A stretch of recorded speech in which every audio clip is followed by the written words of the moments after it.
I want to focus tonight a little bit on the children of our nation. You know, I became a pediatric neurosurgeon because I really love to see children maximize the potential that God has put in them. But I also, growing up, had great admiration for the medical profession, for physicians. They were extremely educated people, and they made such a big difference in people's lives.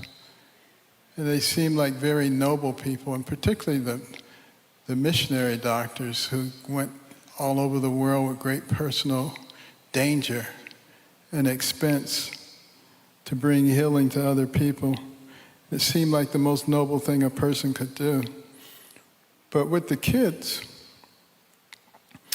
you know, I started out as an adult neurosurgeon, and I started migrating toward the kids because they seem to be able to bounce back better.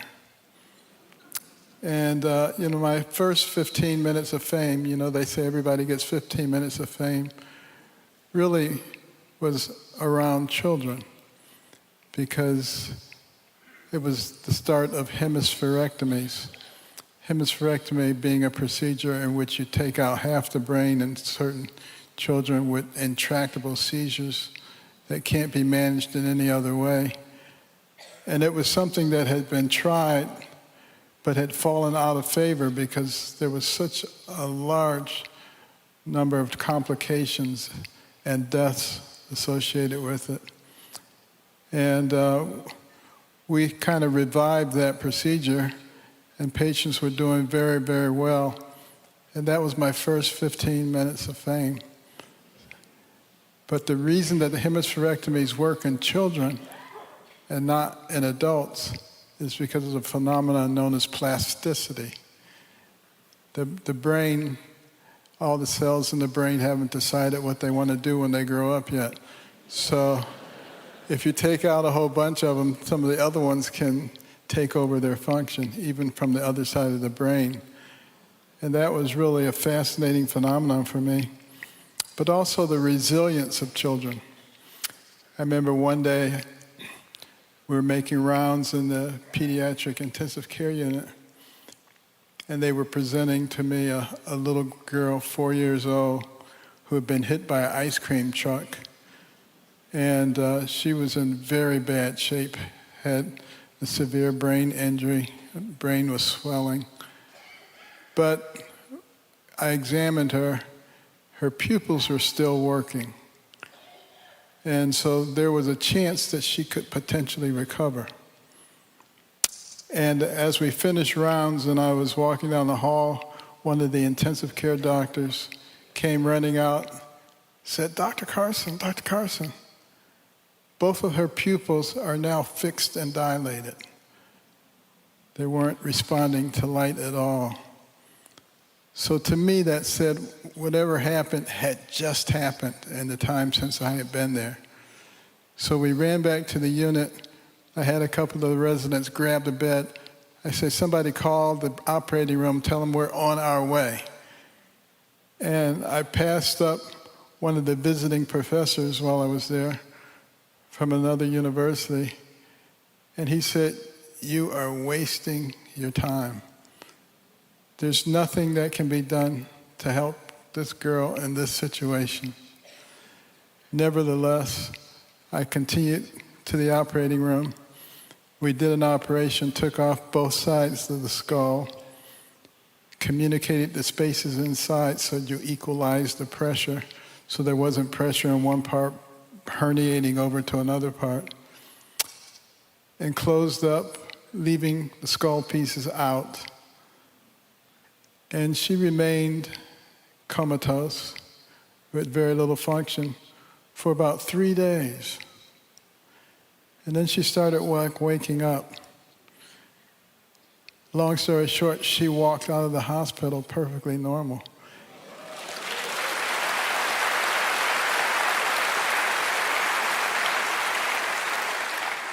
And I actually saw her a little while before I retired. She was in her 20s now, and she was in the hospital with her own little girl.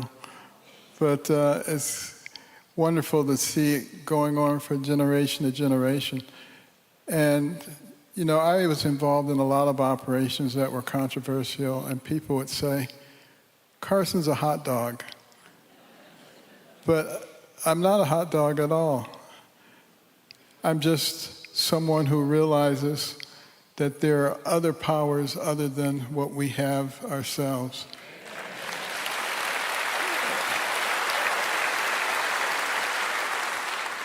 That other power also taught me the usefulness of what I call a BWA, a best worst analysis. Always asking 4 questions before you do something. Number 1, what's the best thing that happens if I do this? Number 2, what's the worst thing that happens if I do this? Number 3, what's the best thing that happens if I don't do this? And number 4, what's the worst thing that happens if I don't do this? And when you ask those questions in these difficult situations, it frequently only leads to one place. But the resilience and the plasticity of children, that's really what made the big difference for me. But children were also important to Jesus. You know, remember he said, suffer the little children to come to me in Mark 10:14. And he said in Matthew 18:6, those who deceive children and offend children and lead children astray, it would be better for a millstone to be tied around their neck and them thrown into the sea and drowned than what's going to happen to them. I shudder to think what's going to happen to all these people who are trying to mutilate these kids, because that's what they're doing, quite frankly. And, you know, children are very curious, and they're very suggestible. I mean, that's who they are. That's what makes them so adorable. They're always asking, why this and why that, and how come this and how come that? Because they don't know, and they're trying to learn, and they learn very quickly. Have you ever noticed how quickly kids grasp something? You know, an old person, you got to tell them 16 times. They just don't seem to be able to retain stuff. But kids, I mean, they got it just like that. It's really, really pretty amazing. So, you know, here we find ourselves in a situation where adults who know kids are susceptible, they know their brains aren't fully developed. Brains don't fully develop until your mid-20s. And they're suggestible. So behind the backs of their parents, they come and suggest to little girls that if you just happen to put on your father's tool belt with hammers and screwdrivers and protractors, you really are a boy. You really want to be a boy, and you'll never be happy until you become a boy. And if a curious little boy happens to slip on his mother's high heels because he wants to know what it feels like, you really are a girl. You really want to be a girl. Now, a mature individual would just say, get out of here. Don't give me that mess. But a susceptible, curious child, that's a problem. And then you couple that with some of the books and the materials that they're being bombarded with, and all of a sudden you've got somebody who thinks that God made a mistake. And it's a real problem. Now, there are those who want to change our society. And one of the ways to change our society is through our children, by corrupting them, by indoctrinating them. it's one of the tools that are used by socialists, communists, and Marxists. So if this sounds like a plot, a conspiracy, it is. There is an actual desire to change who we are fundamentally. And destroying our children is one of the ways to do that. And that's why this is so serious, and that's why I'm so glad that the people in Tennessee had the common sense to reject that aspect of child abuse that was going on with our children.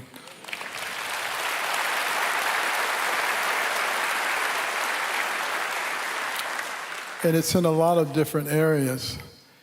You know, Vladimir Lenin, one of the fathers of Marxism, said, "Give me your children to teach for 4 years, and the seed that I sow will never be uprooted." They realized how vulnerable, how susceptible our children are. But we also have to be very smart. We have to put the right kinds of influences there.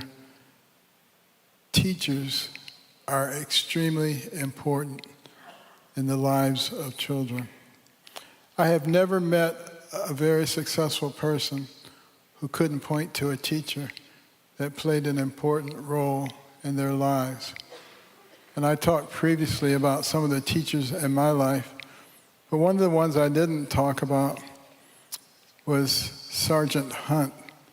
He was the head of the ROTC program at Southwestern High School in inner city Detroit.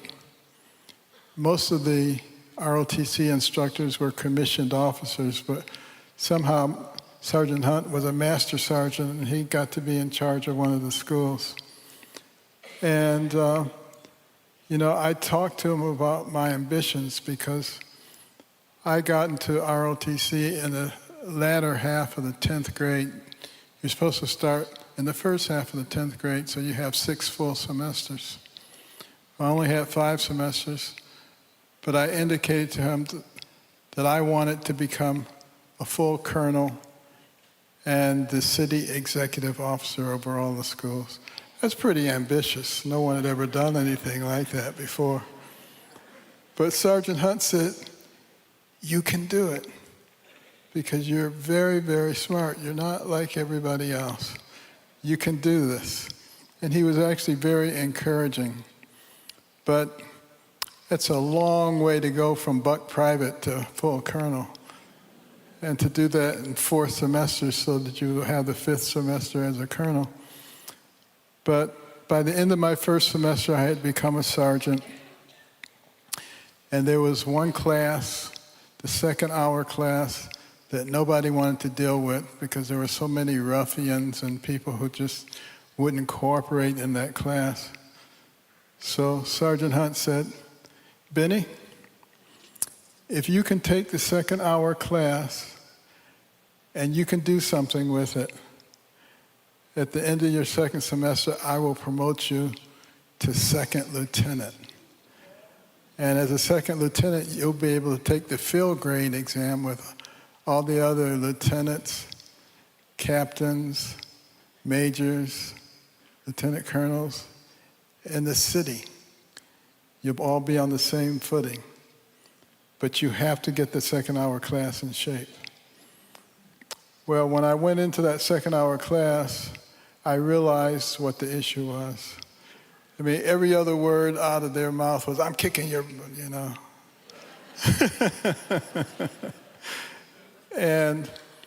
But I studied them, and I realized they had a great affinity for knives and guns. And I said, "Wouldn't you guys be a terrific drill team?" So the first thing we started doing was practicing who could take apart an M1 rifle and reassemble it faster than anybody else. And they really got into it. And then we got into the drill team mode, and they were so good at it. They became the #1 class in the school. And I got promoted to second lieutenant.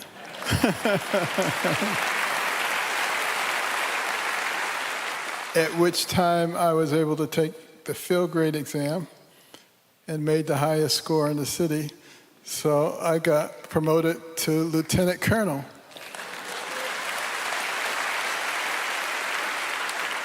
And then I got to take the test again at the end of that semester, and I made the highest score, so I got promoted to full colonel after only 4 semesters. So it worked out.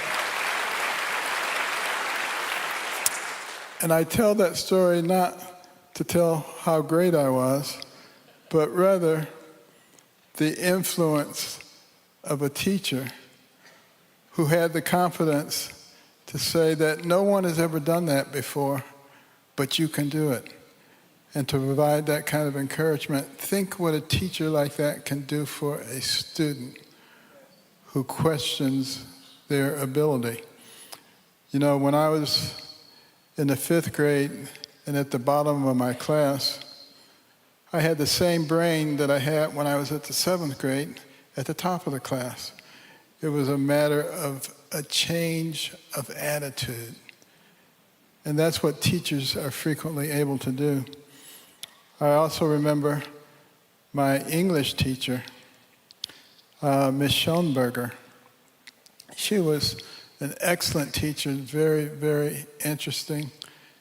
And all the guys admired her because she was very beautiful. And, you know, that's all they cared about. Wow, look at that foxy teacher, you know. But she took a special interest in me because she felt that I had a tremendous amount of potential. And they called me the teacher's pet, but I wasn't really the pet. I was just the object of her wanting to make sure that I was successful. The next year, I got involved with gangs at school, and she was not at all happy about it and made that clear to me. But I continued to mess around with the gangs until she indicated that she was going to kill me. And then I left the gangs alone at that point. But, you know, teachers sometimes, through tough love, make a difference. But I'll tell you who makes the biggest difference: the parents. The parents who form the family and the nucleus and give the children their identity. Children are going to get their identity from some place. The best place is obviously in the traditional nuclear family. You know, there was a survey, a big study actually, that was done by the Brookings Institute, and they're sort of the left-wing institute, and Princeton University, and they're kind of a left-wing university.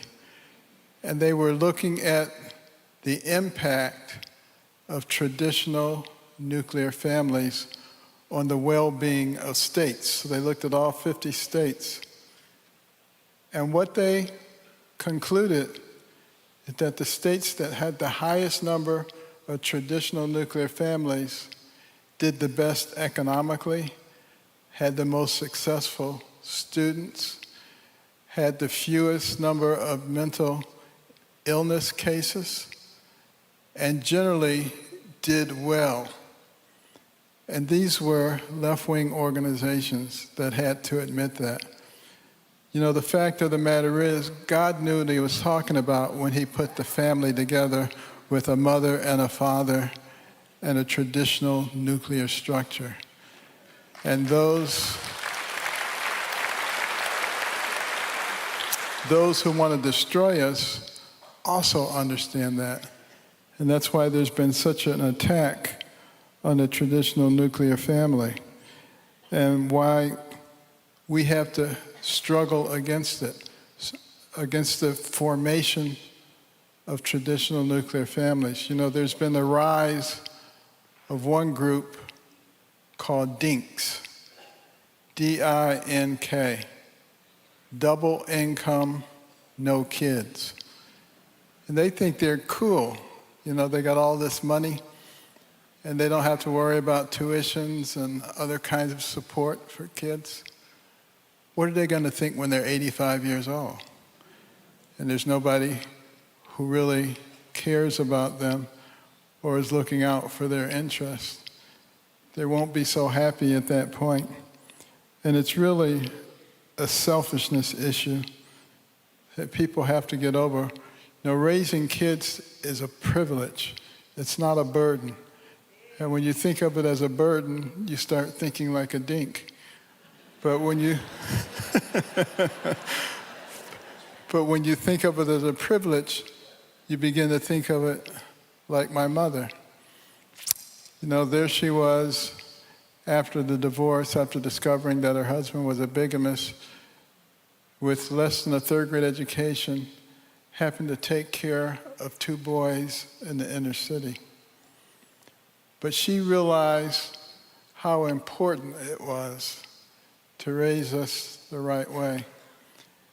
And she worked 2 and 3 jobs at a time, and yet she still always found time to come to my concerts. You know, I played in the band, and my brother, when he played in the band, to go to his concerts. She realized how important a factor that was in our well-being. And also, to be involved in what was going on in our lives. When my older brother went to high school, he was 2 years ahead of me. They put him in the vocational track. And she said, no, my boy's going to be in the college prep track. And she went to that school and she tore that place up. They were glad to put him in college prep after that.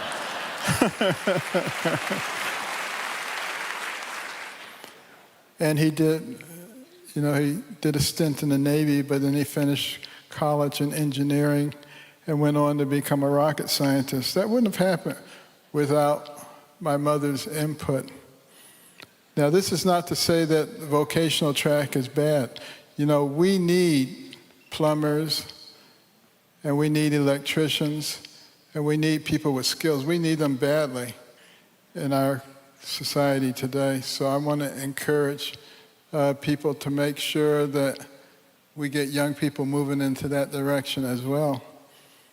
And did you hear about the neurosurgeon who had some plumbing work done in his house? And the plumber gave him the bill, and he said, $2,700.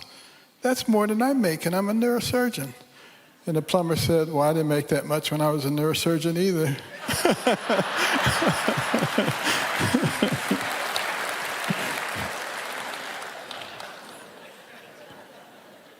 But the other important thing about raising children is helping them to solve problems, but not solving the problem for them.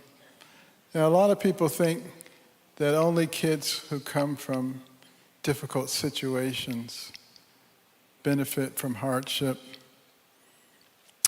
and that kids who come from privileged situations don't.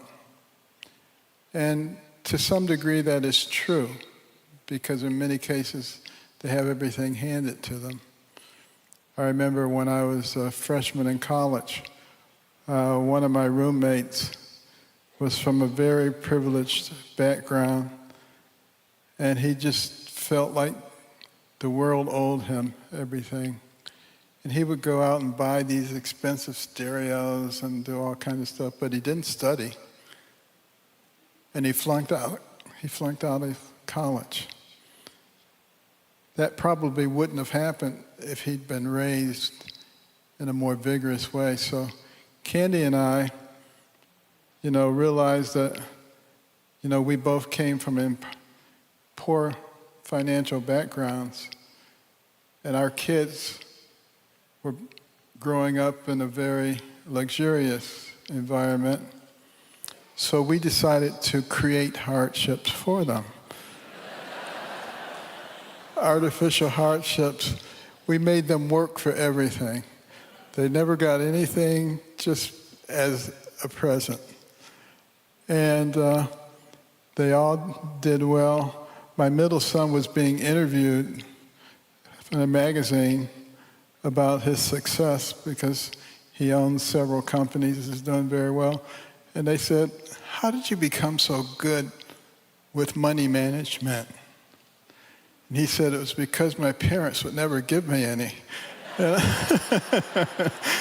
I had to figure out ways to get money. And, we subsequently found out all the things that he was doing.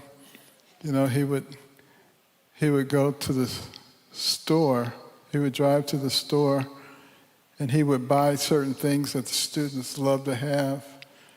And he would come back to school with these things and sell them at a premium price.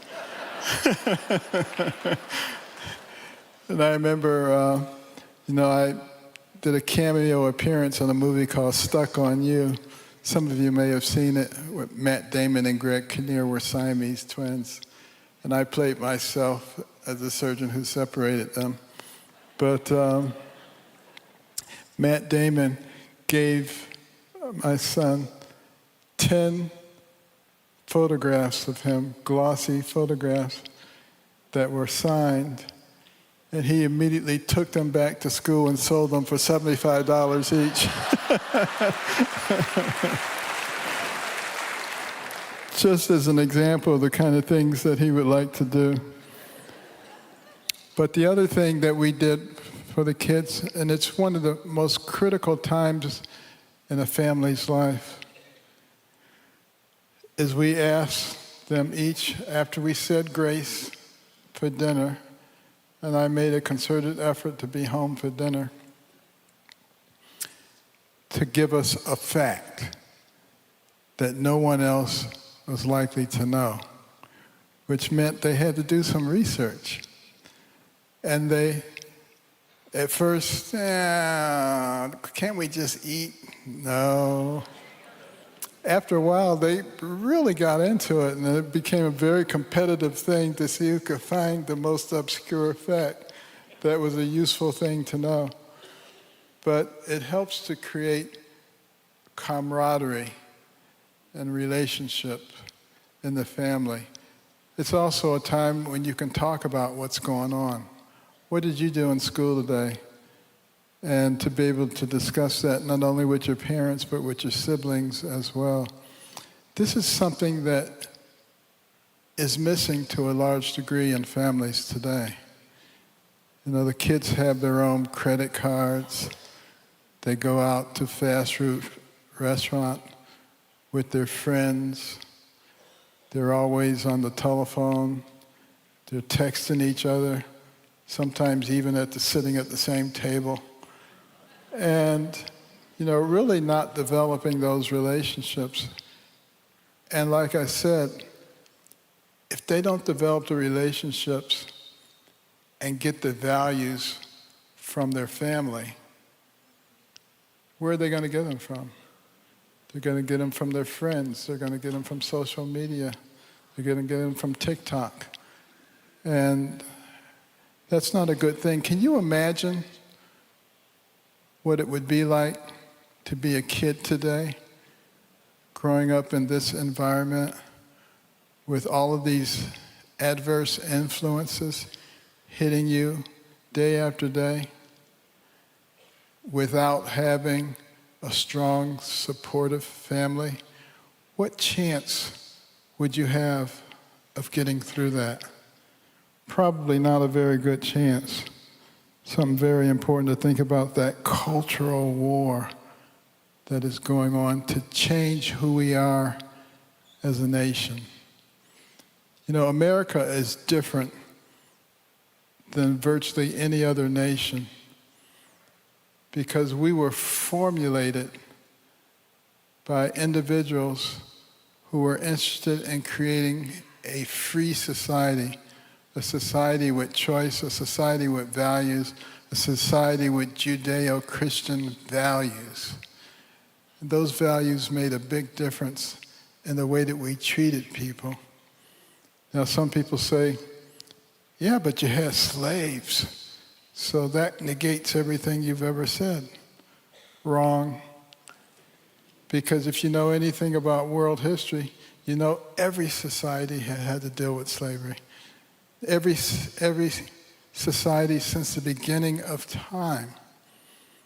And the fact that we had slavery does not make us particularly evil. It's an evil institution. But what was it that was really unique? It was the fact that we had so many people who vehemently opposed it, that we fought a bloody civil war and lost a large portion of our population to get rid of it. And that shows you the kind of values that we had as a nation. And that's what we need to teach our children, not that we're evil, horrible people.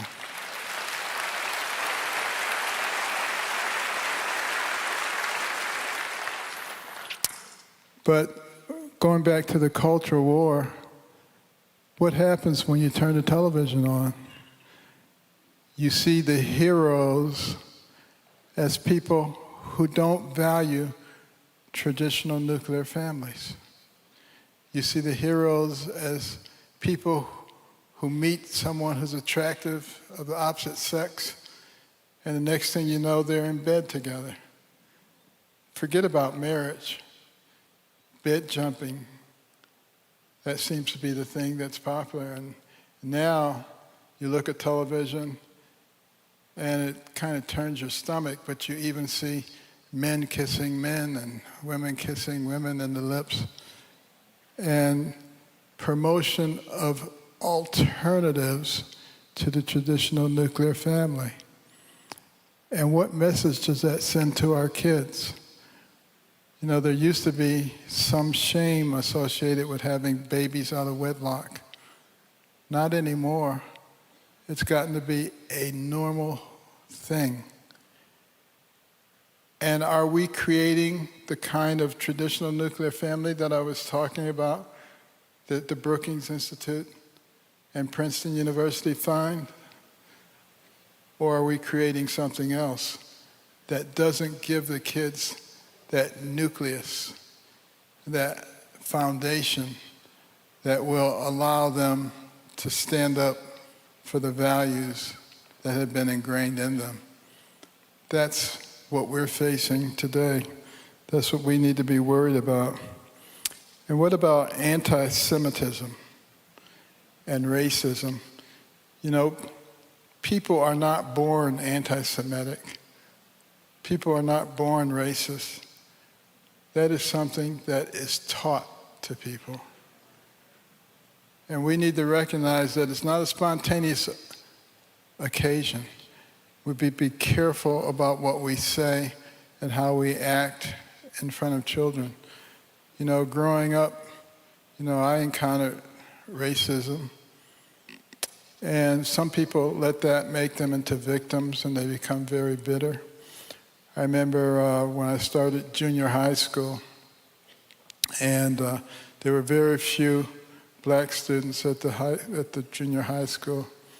And I was on my way to school, walking along the railroad tracks, and a group of young white men came up, and they had sticks, and they started hitting me on the back, and they said, "You're not supposed to be at this school. And if we catch you ever again, we're going to kill you." And then there was my brother and I, we decided to try out for one of the local community football teams. We were the only black kids, and we were a lot faster than anybody else.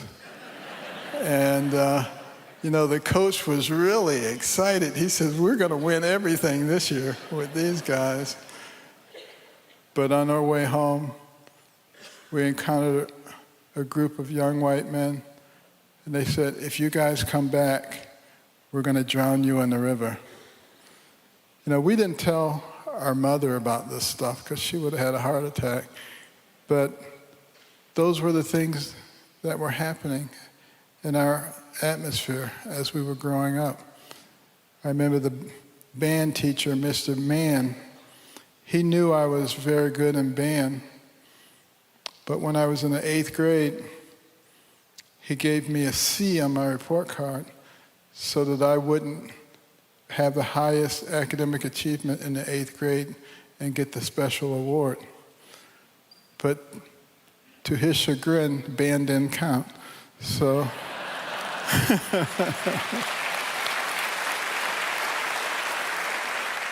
so I got it anyway.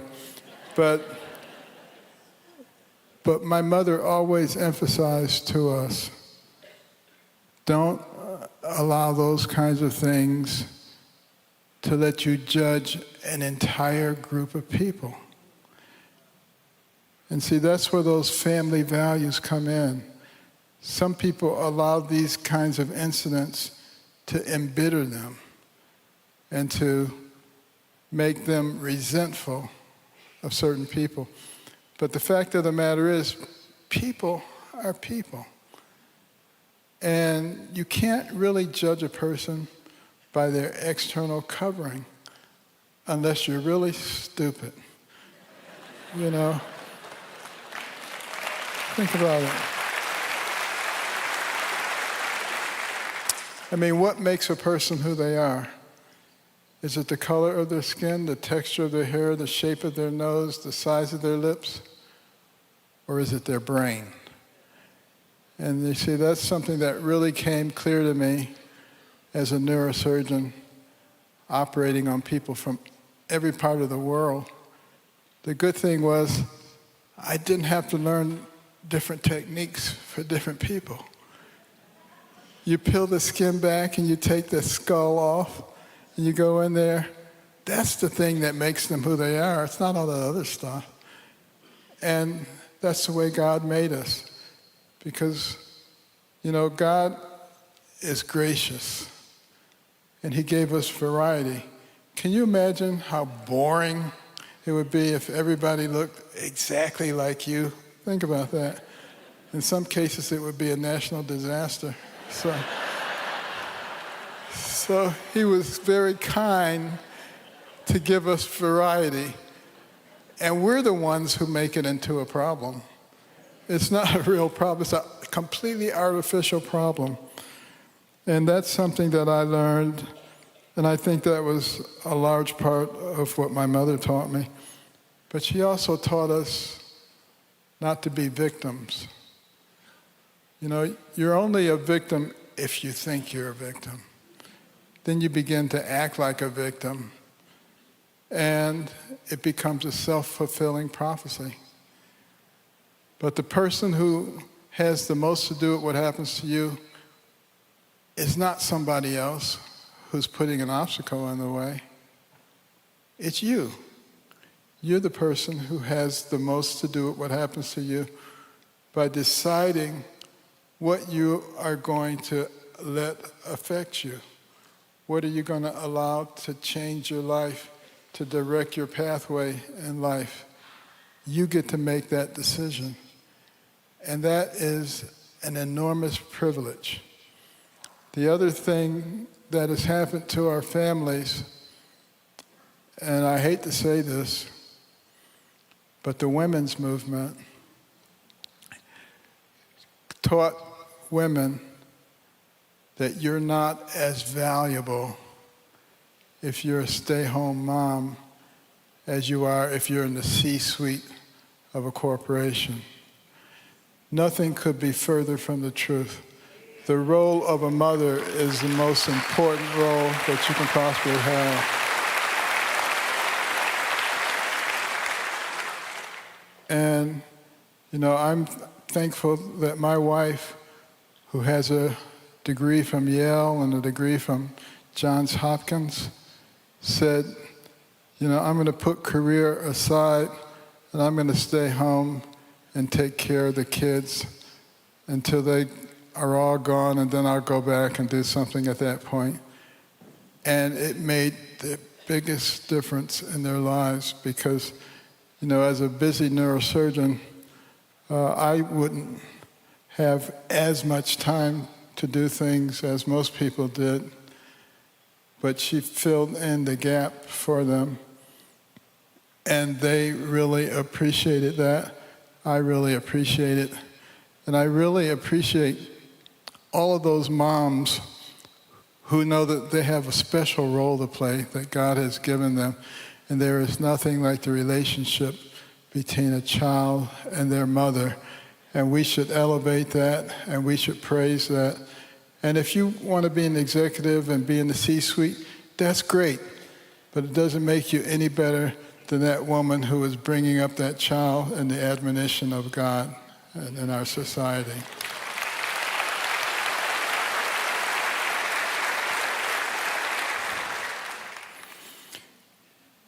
You know, the victimhood, though, it goes all the way back to our original parents, Adam and Eve, because Adam did not become a victim. Yes, he fell prey to the schemes of Satan, but other than one little victimhood where he said, "The woman you gave me did it." But for the most part, he just manned up. He realized he was going to have to go out and work by the sweat of his brow. He had many children,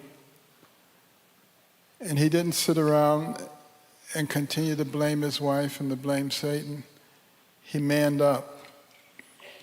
And that really is a key to success in our society. Just taking responsibility, not always trying to blame somebody else, like we see so many of our politicians doing all the time. But just take it on yourself. And you guys here in Tennessee, by the way, have some terrific politicians, very good people. I was with one of your senators actually last Saturday night in Athens, Georgia, Marsha Blackburn, and she's a terrific individual who takes responsibility on, doesn't try to blame other people, and always seems to find the logical position to take on issues. And, you know, this is not a political speech, but I hope she becomes the next governor of Tennessee.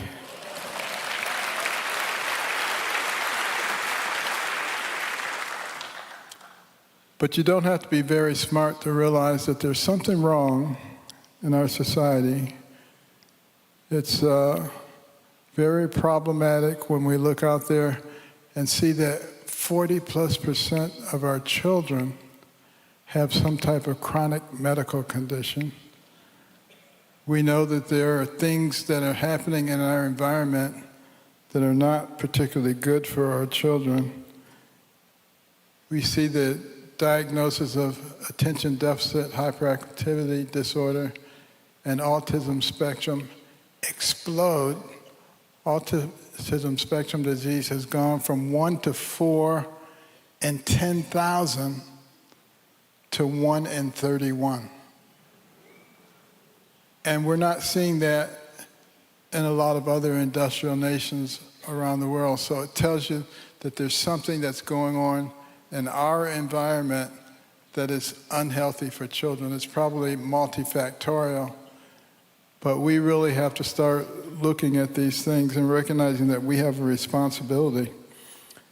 And as technology improves and we come to the era of AI and virtual reality, which are going to be fantastic tools for teaching, no question about it. You know, the kid can now go to the sites of World War I and World War II. They can go to the roadside during the Peloponnesian Wars. They can be right there. They can understand what's going on, and that make a very big impression upon them. But you know, everything that's good, somebody will find another way to use it. And that's the problem. You know, I see all the AI stuff. You don't even know what's real anymore. I mean, I'm sure you've seen a lot of the AI advertisements of me saying that we can get rid of your hypertension with this drug, or we can get rid of your Alzheimer's, or we can get rid of your ED. That's not me. That's an AI image, but I can't do anything about it because if you're a public figure, people can use your image. And Congress was going to take that up 2 years ago, and I was very encouraged. And then they just dropped it like a hot potato, which means that there's money behind what's happening. But can you imagine how much more difficult it's going to be as we get better and better with AI and virtual reality? You know how tough it is to get kids away from the Nintendo. Can you imagine when they can disappear into their own virtual world of their own creation? How difficult it's going to be to talk reality with them, which means parents are going to have to be extremely vigilant and extremely responsible. A lot of people say, oh, it's no worse now than it ever has been. It just takes a different form. Believe me, it's worse now than it used to be. And it's going to be worse in the future than it is now. And what does the Bible say? The Bible says that in the last days, if the time were not cut short, even the very elect would be deceived. So none of us should be on our high horse and think that we know everything and that we can resist everything. We have to keep our hand in the hand of our Lord and Savior. We have to stay in prayer. We have to be humble and look for His guidance.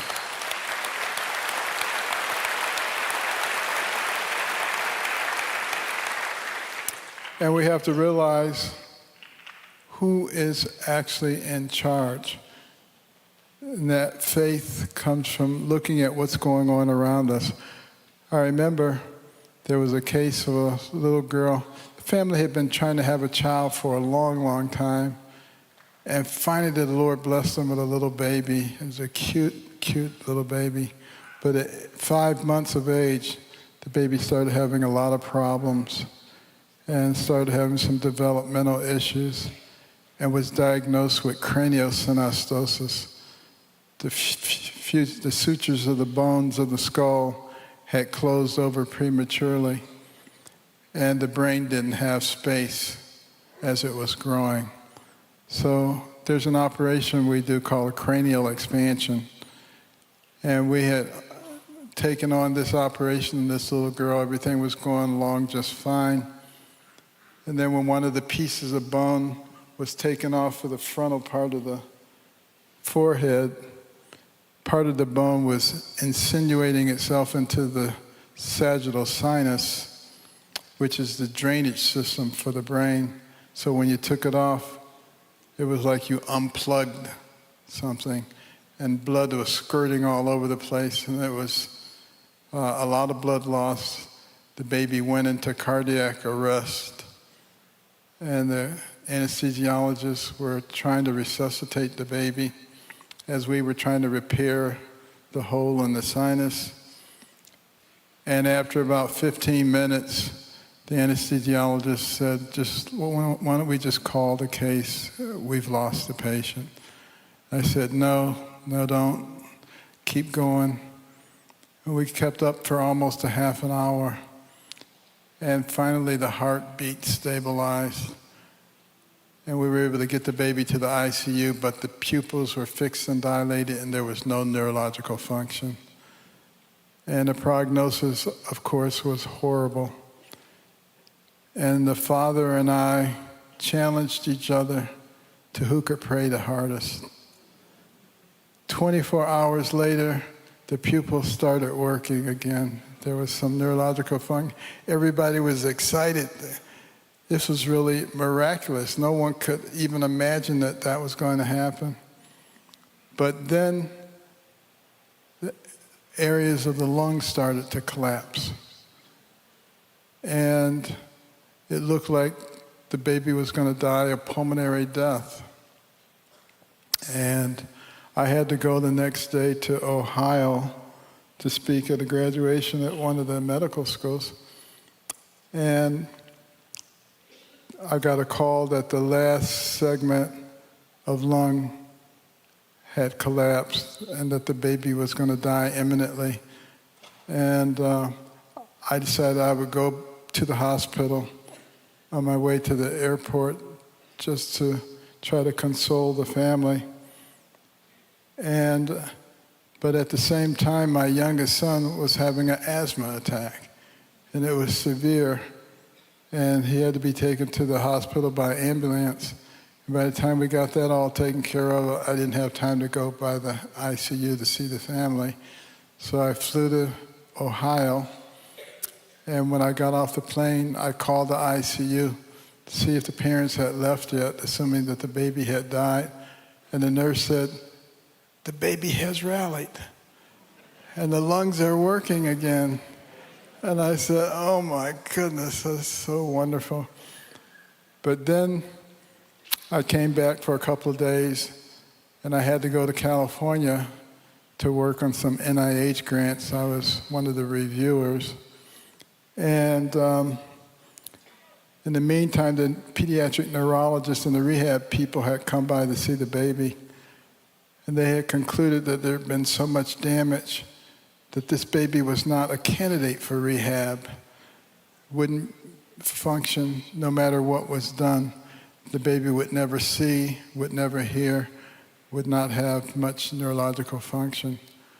So when I got back from California, the first thing I did was go to that room, and that baby followed me with her eyes, and she could obviously hear. And it turned out that the rehab specialists were correct. She did not need rehab, and she was a perfectly normal child.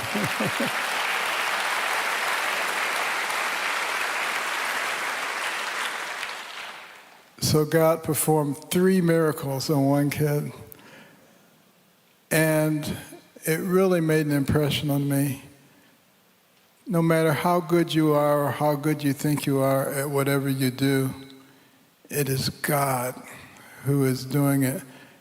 And that's why he says, trust in the Lord with all your heart and lean not to your own understanding.